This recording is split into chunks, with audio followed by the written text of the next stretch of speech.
Bonjour à tous. Une disparition inquiétante dans le Doubs. Christian Lépine, habitant de Val-d'Aon, soixantenaire, reste introuvable depuis le 27 octobre. Le lendemain, il aurait pris la route pour Béziers dans l'Hérault. Si vous disposez d'autres informations, contactez la gendarmerie de Val-d'Aon au 03 81 56 28 28 ou composez le 17.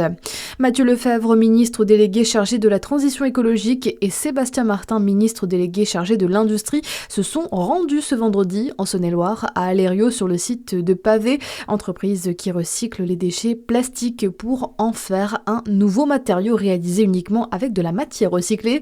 Une première visite officielle en tant que ministre délégué chargé de l'industrie en présence des élus du territoire pour Sébastien Martin notamment. On l'écoute au micro de notre journaliste Charlie Chevasson. Je pense que si je suis ici aujourd'hui avec Mathieu Lefebvre, c'est pour bien montrer que sans les territoires, on ne va pas réussir la réindustrialisation. Et ce qu'on a réussi sur le Grand Chalon, ça a été une mobilisation des territoires avec les industriels.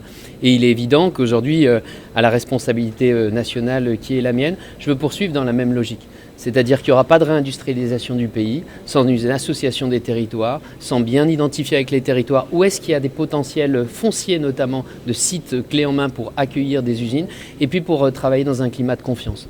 Les industriels, le monde public doivent travailler ensemble dans un climat de confiance. C'est une réussite collective ou bien il n'y a pas de réussite du tout.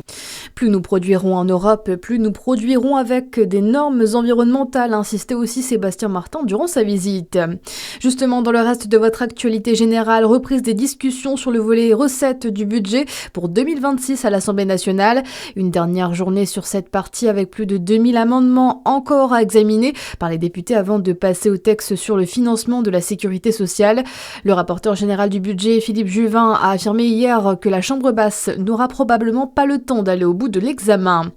De nombreux hommages après l'annonce de la disparition de Charles Coste, le doyen mondial des champions olympiques, avant-dernier relayeur des JO de Paris l'an passé, est décédé jeudi dernier à 101 ans.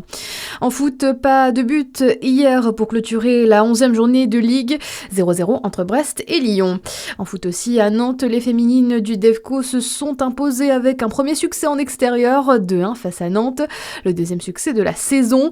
Chez les hommes, eux, ils se sont inclinés vendredi face à Fleury 1-0 lors de la 12e journée de championnat en National 1. Ils se retrouvent à la 3e place du classement. Côté événement, 15 tonnes de livres vous attendent très bientôt au Jura Parc de Lons-le-Saunier. La délégation du Jura d'APF France Handicap, Association des paralysés de France, organise une foire aux livres. Les bénéfices des ventes seront ensuite reversés pour financer différentes actions visant des personnes en situation de handicap, mais aussi leurs familles. Cela se passe du 6 au 8 novembre. À suivre votre météo sur Fréquence Plus.